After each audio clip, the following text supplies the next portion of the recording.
Perayaan Cap Gomeh yang jatuh pada tanggal 28 Februari dan 1 Maret mendatang, berbagai persiapan telah dilakukan oleh panitia acara.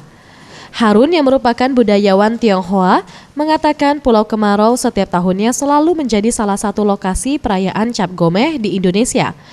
Selain di Singkawang, Kalimantan, bahkan Pulau Kemarau sudah dikenal warga negara lain khususnya negara-negara di Asia.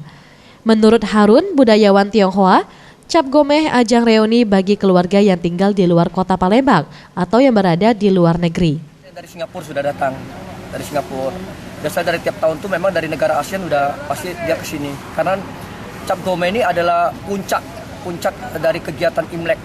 Jadi dia rangkaian penutup di tahun baru Imlek, di mana bulan purnama pertama tuh keluar di tahun tersebut.